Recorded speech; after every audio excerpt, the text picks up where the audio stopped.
Johannesburg kom tot 'n stilstand terwyl talle staatshoofde in Suid-Afrika aankom vir die naweek se G20-beraad. Duisende mense ruk op teen die hoë vlakke van geslagsgebaseerde geweld in Suid-Afrika. KBC gasheeruitsaaier van die G20 SA 2025. Hartlik goeienaand en baie welkom by die nuus in Afrikaans. Op die vooraand van die G20-beraad is Johannesburg gevul met koersagtige energie en afwagting. Wêreldleiers, insluitend van Brittanje, Indië en Frankryk, is in die stad vir deelname aan die naweek aan die eerste G20-leiersberaad in Afrika. Voorlopige berigte dui daarop dat G20-gesante ooreengekom het oor 'n konsepleiersverklaring wat aan die einde van die beraad bekendgemaak sal word. Die verklaring sluit glo nie Amerikaanse insette in nie. Die Franse president Emmanuel Macron het in die land aangekom nadat hy sy 5-daagse Afrika-besoek gister in Mauritius begin het. Die Indiese eerste minister Narendra Modi is verwelkom deur tradisionele dansers. Modi sal na verwagting bilaterale onderhandelings voer met president Cyril Ramaphosa, as ook deelneem aan 'n mini-beraad tussen Suid-Afrika, Indië en Brasilië. Modi het gesê dat hy onder meer die belange van die globale suide gaan verteenwoordig by die beraad. Ramaphosa, die Britse eerste minister Keir Starmer, verwelkom in die stad. Starmer sal na verwagting 'n ooreenkoms aankondig waar volgens Brittanje raadgewende spoorwegdiens sal verrig aan Suid-Afrika. Die Brasiliaanse president Lula da Silva sal vermoedelik gevolgtrekkings van die COP30 klimaatberaad wat binnekort eindig in sy land oordra aan beraadgangers. Die G20-lidlande verteenwoordig 85% van die wêreldekonomie en is aanspreeklik vir 3/4 van alle uitlate wat klimaatverandering veroorsaak. Groot verkeersontwrigting het voorgekom in Johannesburg met talle sleutelroetes insluitend snelweë gesluit. Paaie om Nasrek en die FNB-stadion in Soweto is afgesper, as ook die M1, N1 en N12. Talle verkeersslagare in die stad word ook geraak, insluitend Jan Smitslaan en Oxfordweg. We are expecting significant traffic disruptions, not only in the Nasrec area, but in the significant part of the greater Johannesburg and other various areas in Gauteng. That's including Tshwane and Ekurhuleni. But starting in Nasrec, as you did mention, that the full implementation of the lockdown has now started. Certain roads have been fully closed off and others have been then converted into dual carriage. 'n woordvoerder van die openbare treindiens, die Goudtrein, sê meer passasiers is die afgelope week aangemeld op die stelsel. Veral van die OR Tambo internasionale lughawe in Kempton Park is die treinstelsel noodsaaklik. Sekuriteitsmaatreëls is ook verskerp. From the OR Tambo station, from yesterday we're starting to see an increase in terms of the number of people using the system compared to the last 4 days of operation. And that begins to say to us that we could see the number potentially going up from today. And also as the hard lockdown is being effected on our roads, potentially we could see the increase in terms of the number of people deciding to leave their cars, park at our stations and begin to use the train service. Ondanks die ontwrigting is Johannesburgers hoofsaaklik ingenome met die teenwoordigheid van die wêreld in die goudstad. The mood, it's a vibe, and we are happy that we are hosting the big this G20. It's feel like we are happy. Volgens inwoners doen die afwesigheid van die FSA nie afbreek aan die geleentheid nie. The other countries are united, we want to work together. It's a time now that America must see that all countries can do something without America participating. So this is a good thing for the other countries to go ahead without him. Die leiersberaad eindig Sondag. By 'n media-konferensie vroeër vanaand by Nasrec het die sekretaris-generaal van die Verenigde Nasies, Antonio Guterres, dit beklemtoon dat die G20 'n reuse verantwoordelikheid het om te verseker dat hulpbronne regverdig gedeel word.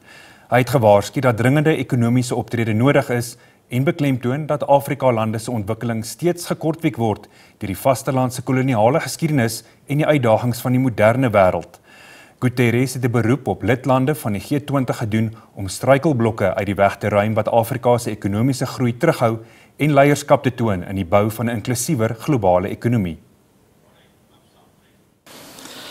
Developing countries, in particular in Africa, are suffering from a perfect storm of shrinking fiscal space, crushing debt burdens, and the global financial architecture that is failing to support or even represent them adequately.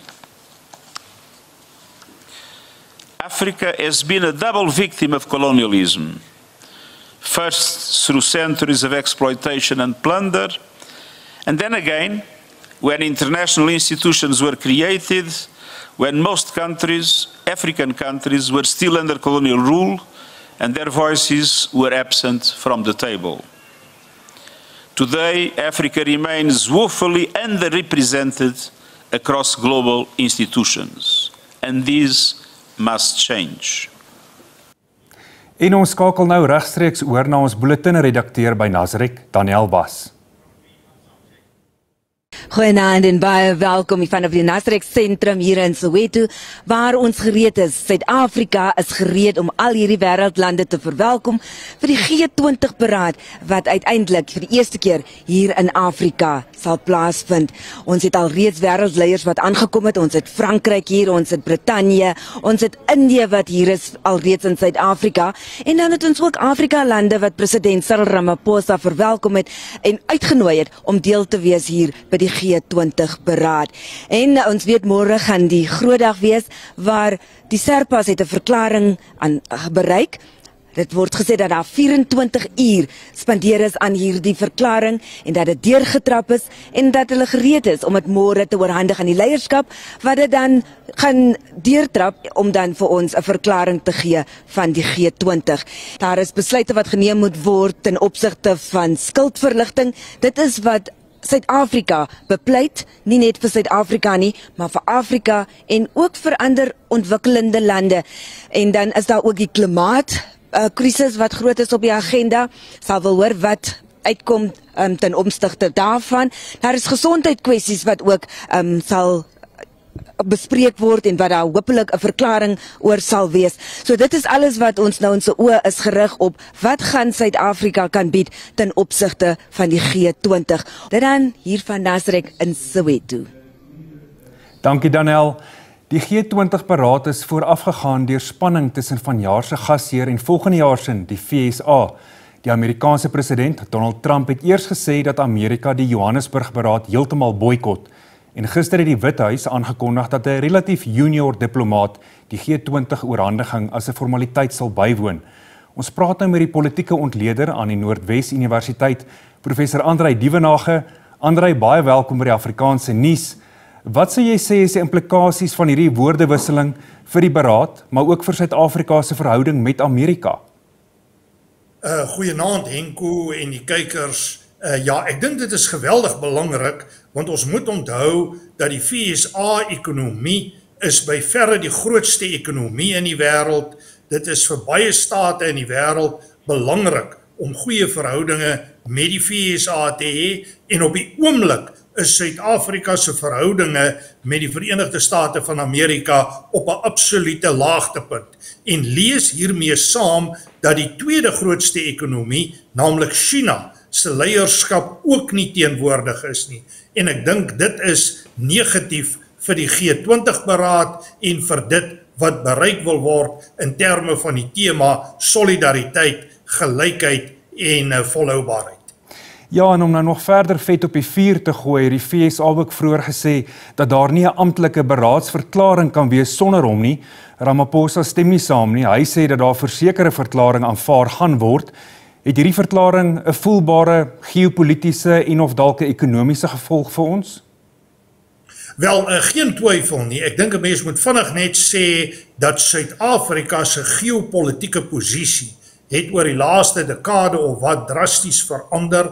Ons invloed internasionaal en ook op die vasteland het gekwyn, maar wat duidelik is dat hierdie verklaring vir al die ryk lande en die industriële lande verantwoordelik wil hou vir die bymekaar bring van so wat 4 triljoen rand. Nou as die FSA nie betrokke is nie en hulle het groot invloed by finansiële instellings soos die Wêreldbank, die IMF en so meer, dan is dit uiteraard baie problematies. En professor, net om terug te kom na net hierdie naweek toe en net laastens, wat dink jy kan die langtermyn voordeel vir Suid-Afrika wees van hierdie G20 gasheerskap? Wel, ek dink dit is 'n belangrike geleentheid waar Suid-Afrika kan kontak maak met leierskap oor die wêreld heen om ekonomiese brûe te bou, om geleenthede vir investering beskikbaar te stel, en ek dink dit is jammer dat die hele situasie met die FSA by hierdie punt uitgekom het. Dis ongetwyfeld tot die nadeel van Suid-Afrika, maar daar is steeds geleenthede waarop daar gewerk moet word. Ek is wel bekommerd dat Suid-Afrika 'n baie progressiewe linkse politieke agenda probeer plaas op die beraad en dat daardie agenda nie baie goed gaan in 'n wêreldomgewing wat besig is om veral in Wes-Europa, maar nie net in Wes-Europa nie, ook in ander dele meer konservatief te word, en dit kan tot die nadeel werk van die betrokke uitkomste by die beraad. Professor Andrei Dievenage, baie dankie vir die tyd vanaand. Volgens die ekonoom Dawie Rood hou die beraad nie veel ekonomiese voordele vir Suid-Afrika in nie. Ek dink ook dat die G20 baie keer maar net 'n geleentheid is vir wêreldpolitieke leiers om politieke speletjies te speel.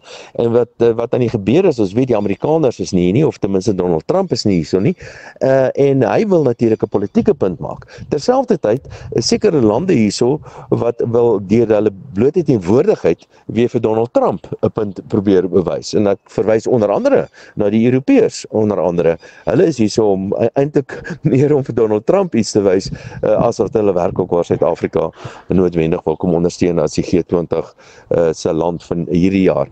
Vir Suid-Afrika oor die langtermyn, ek sou sê is meer positief as negatief in vir Suid-Afrika, maar moenie dink dit gaan ewesklik die wêreld verander vir Suid-Afrika nie. Daar mag miskien 'n paar transaksies wees, maar dit gaan nie aardskuddende veranderings vir Suid-Afrika tot gevolg hê nie. Ek dink waarskynlik die enkele grootste voordeel het daarmee te doen dat ons moontlik toerisme voordeel daaruit gaan kry, maar wie weet, dalk is daar 'n paar transaksies wat agter die skerms aangegaan is wat uiteindelik ook vir Suid-Afrika tot voordeel kan wees. Maar vir die gewone Suid-Afrikaner, ten minste het ons nou nog skoon strate en 'n paar slaggate is toegemaak. En intussen het die Europese Unie om daartoe verbind om miljoene euro in Suid-Afrika te belê vir energie en vervoer infrastruktuurontwikkeling. Die EU-afvaardiging wat die beraad bywoon, het gister ooreenkomste met betrekking tot handel, beleggings en kritieke minerale onderteken na 'n bilaterale vergadering met die Suid-Afrikaanse regering. Die Europese Kommissie sê 2000 miljard euro is in volhoubare, hernubare en lae koolstofenergie belê, maar dat Afrika slegs 2% hiervan ontvang het. We're not fighting fossil fuels, we're fighting the emissions from fossil fuels. That is important. So the big topic is, of course, always in fighting climate change is energy. Climate change is mostly affecting, of course, emerging economies. But they are often also the ones who have now the resources, as I just said, for fighting climate change and having alternatives, clean alternatives for energy. Die wêreld se fokus verskuif na Suid-Afrika later die maand met die SABC wat jou regstreekse dekking bied as amptelike gasheer-uitsaaier van die G20-beraad 2025. Skakel in op jou gunsteling van 18 SABC radiostasies vir al die aksie. In dieptedekking op die SABC nuuskanaal, SABC Lehigh en SABC 1, 2 en 3. Alles is ook aanlyn op al die SABC sosiale platforms en op ons spesiale G20 aanlyn kanaal beskikbaar. G20 Suid-Afrika, ons bring dit tuis. Terwyl duisende mans en vroue vandag landwyd die strate ingevaar het om in solidariteit teen geslagsgebaseerde geweld te betoog, is GBV en vrouemoord amptelik tot 'n nasionale ramp in Suid-Afrika verklaar. Volgens organiseerders was die optog nie net 'n betoging nie, maar 'n oproep tot dringendheid en verantwoordbaarheid. Oorlewendes, aktiviste, gemeenskapsleiers en gewone Suid-Afrikaners het hand aan hand gestap, verenig deur 'n gemeenskaplike pleidooi dat die geweld beëindig moet word. Die betogers, geklee in pers, het deur die strate van al die land se groot stede gestap. Onder die plekke waar byeengekom is die Uniegebou in Pretoria, Hofmanplein in Bloemfontein en die Walter Sisulu Botaniese Tuin in Johannesburg. Sommige betogers het linte en plakate met die name van slagoffers gedra. Optoggangers het eers 15 minute lank in stilte gelê voordat hulle met hulle optogte begin het. I lost my sister in 2014 due to GBV, and I've been having this T-shirt from 2014, not as a memory, but as something that I'm keeping, thinking, praying that our government, our president will realize what we women are going through on a daily basis. Die protesgangers eis strenger wetstoepassing, beter ondersteuningsstelsels vir oorlewendes en 'n samelewing wat weier om mishandeling te normaliseer. The numbers are so high that I don't think we really pay attention to these women, these lives, these women who loved and needed to be loved. They needed their names carried and we needed to leave a legacy for them. Intussen word die besluit om geslagsgebaseerde geweld en vrouemoord tot 'n nasionale ramp te verklaar verwelkom. For us, that's a step, a milestone, a step in the right direction. We are, however, saying we would like to see action now taken. The reason why we had said we wanted to be declared an emergency or a disaster is because of the urgency we feel. Vir oorlewendes wat aan die protesoptog deelgeneem het, was die geleentheid emosioneel. Maar dit het hulle ook in staat gestel om sonder vrees standpunt in te neem.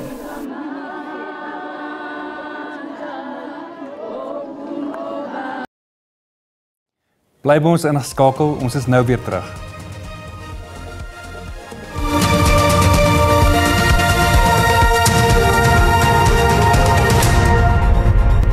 Welkom terug. Die minister van Justisie en Grondwetlike Ontwikkeling, Mamoloko Kubai, sê die groot getal vakatures in die regstelsel kan grootliks toegeskryf word aan die kaliber van kandidate wat aansoek doen vir die poste.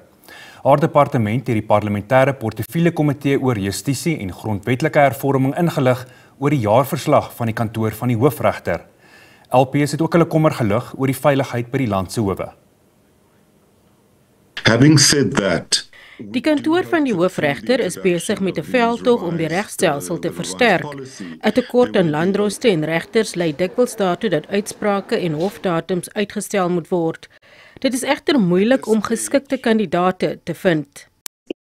Only because of the finances, but also the caliber of people that comes through. That's why continuously we encourage members of the sector to avail themselves to act, to gain experience. LPS sê die veiligheid by howe is 'n groot kwelling. Assassinations of prosecutors, etc. And yes, whilst the minister indicates it's not a lot in 1 year, but surely every life that is lost is very important. The inquest proceedings of the Craddock 4 in the Kaburga High Court. When we checked, we found that none of the security paraphernalia had been plugged into any kind of electrical socket and it wasn't switched on. Kubai sê beweringe van korrupsie en wangedrag wat deur lede van die regbank in getuienis voor die Madlanga kommissie na vore gekom het, word opgevolg. We are not waiting for the end, Chairperson. We are also dealing with some of the issues that are immediate. We're not going to run commentary throughout. But if you look at witness A's statement, he said, because it was either a prosecutor or a judge, which is in our portfolio. So we're waiting for that final information around that. Zelene Merrington, SAK Nuus, Parlement.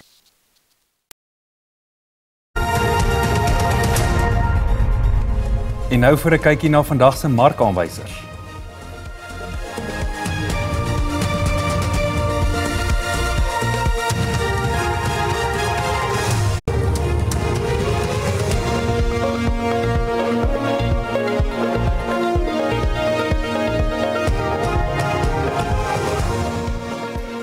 Bly ons ingeskakel, net hierna kyk ons na die bokke se spel vanmôre.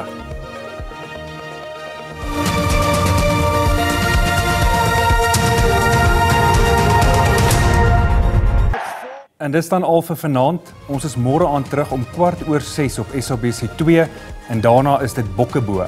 Lekker aand verder vir jou. Totsiens.